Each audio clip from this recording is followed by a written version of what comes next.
Because nearly 30% of energy used in the United States is for transportation, energy efficiency in transportation is particularly important. The movement of people and goods occurs primarily by a means of vehicle, and that's fueled by petroleum products like gasoline and diesel fuel, and even some electricity. These vehicles contribute to air pollution and greenhouse gases, but some modes of transportation are more efficient than others. You might expect public transportation, like a train or a bus or something like that, is much more efficient than traveling by car, especially when there is only one person in the car. And public ground transportation is usually more efficient than air travel. Trains and motorcycles are the most energy efficient modes of transportation shown. And if a car contained 4 passengers and we divided that value, by 4, then a lone driver, by 4, then the car would actually get the most efficient means of transportation because you technically get 4 people out of it. However, cars that are traveling with 4 riders are relatively rare in the United States, and so most vehicles are single occupant. Transportation efficiency calculations do not take into account like convenience, comfort, or style. We're typically just talking here about the energy per human. But despite the availability of fuel efficient vehicles, many people drive vehicles that yield low fuel efficiencies, as shown. The overall fuel efficiency in the United States personal vehicle fleet declined in 1985 to 2005 as people choose like lighter trucks and SUVs and cars. It's coming back up. Only in the last 8 years or so have vehicle choices changed and vehicle fuel efficiency slowly started to increase. Reluctantly, legislation was passed to increase the average fuel efficiency for new cars and light trucks, and that was sold each year. And that was done at recently as 2016. Is that the cat? So, the bottom line from 1975 through 2013, as more buyers moved from cars to light trucks, a category that included pickup trucks, minivans, and SUVs for their personal vehicles, the fuel economy of the total U.S. fleet basically declined, and only recently has it begun to increase. Because electricity can be generated from many different sources like fossil fuels, wind, water, and the sun, it is in the form of energy. It's kind of like its own category. Coal, oil, and natural gas have primarily uses of energy. Electricity is a secondary source of energy, meaning that we obtain it from the conversion of these other primary sources. As a secondary source, electricity is an energy carrier. Sometimes that can move or deliver energy in a convenient, usable fashion. So, approximately 40% of the energy consumed in the United States is used to generate electricity. But because of conversion losses during the electricity generating process, of that 40%, only 13% of this energy is available for us to use. Electricity is produced by the conversion primarily energy sources like coal and natural gas or wind. Electricity is clean at the point of use, so there's no pollutants are emitted into your home when you use like a light bulb or a computer. But when electricity is produced by combustion of fossil fuels, pollutants are released at the location of where it's actually being produced. And as we've seen, the transfer of energy from fuel is only like 35% efficient. So although electricity is highly convenient from the standpoint of efficiency of overall system and the total amount of pollution, it's more desirable to transfer heat directly into a home with like a wood or oil combustion.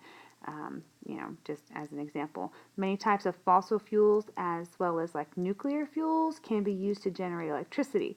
So regardless of which fuel is used, all thermal power plants work in the same basic way. They convert potential energy of the fuel into electricity.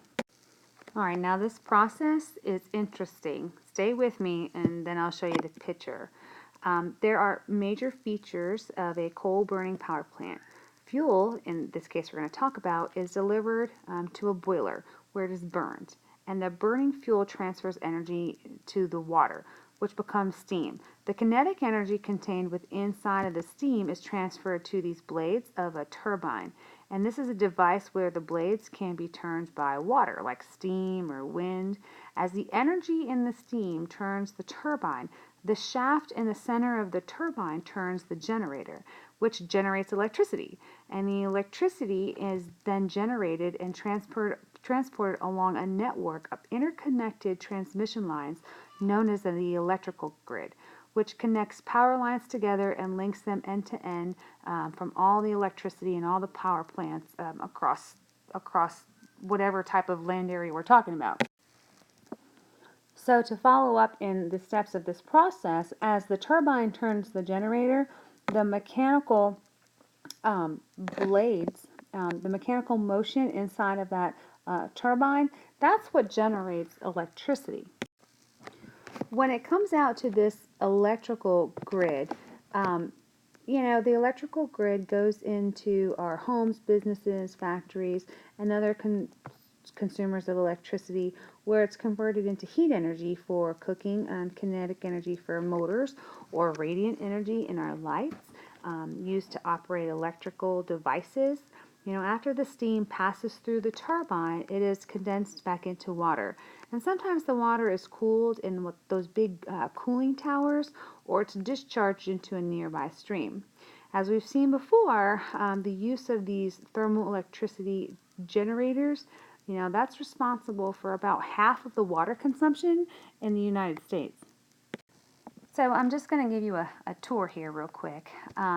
So air is needed to burn a flame, right? And then coal is the fuel that is needed to make the steam. The chimney stack removes the smoke from the boiler, and that releases stuff into the atmosphere. Those gases, those exhaust gases, are like carbon dioxide, what we call NOx and SOx, NO, and usually 2 or 3 or something there, and SO 2, 3, something like that. Those are particulate matters that are produced when coals burn. The pulverizer breaks up large solid pieces of coal into like these dust particles that can be very easily burned. And the boiler, that's a device in which water is heated to make steam. Ash is the residue from that burned coal that must be removed and taken for proper disposal. And the water is changed into steam, and that turns that turbine. Steam, all right, contains kinetic energy that is transferred into the blades of that turbine. And that turbine, that's a device with a center shaft that turns the generator. All right, these condensers are usually fixtures in which the steam is changed back into a liquid form, and that's mistaken by oftentimes a smokestack. But that's those huge amounts of what looks like plumes coming out when you look at a power plant. That's usually from those big hourglass-shaped condenser towers. The generator is a device that's connected to the turbine that creates the electrical current. And the electrical grid, that's the network of interconnected transmission lines that join every power plant together, and they link them end to end, in a whole grid system. These transmission lines, they're wires that carry energy from the power plant throughout this whole electrical grid. And a cooling tower is where the water is cooled and it is discharged back into some sort of lake or holding system, whatever the power plant's decided to do with it. Whereas a typical coal-burning power plant has an efficiency of about 35%, these slightly newer burning power plants have a slightly higher efficiency. And power plants use other fossil fuels, and they can be even more efficient. An improvement in this gas combustion technology has led to what we call the combined cycle of natural gas-fired power plants. And they generally use both gas and steam turbines to generate electricity. Natural gas is is combusted, and then the combustion products turn a gas turbine thing. In addition, the waste heat from this process boils water, which is a conventional steam turbine thing. So for that reason, that's why it's called the combined cycling plant. And that's about 60% efficiency. A typical power plant in the United States might have a capacity, that's the maximum electrical output, of 500 megawatts.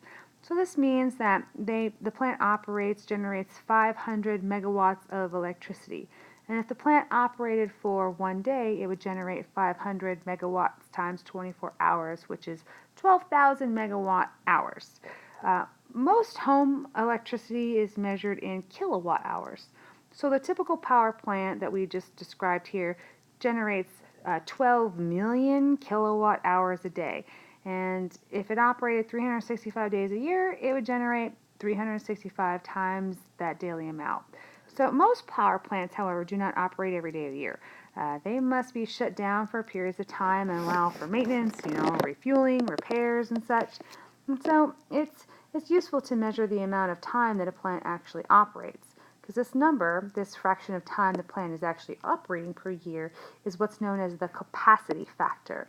Most thermal power plants have a capacity factor of 0.9 or greater, as we've seen, or as you will see in your calculations at the end of this unit.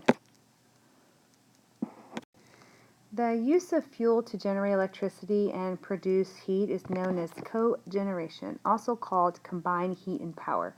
So cogeneration is a method employed by certain users of steam for obtaining greater efficiency. So if steam is used for industrial purpose or to heat buildings and it's derived from this turbine, first the user will achieve greater overall efficiency by generating heat and electricity separately.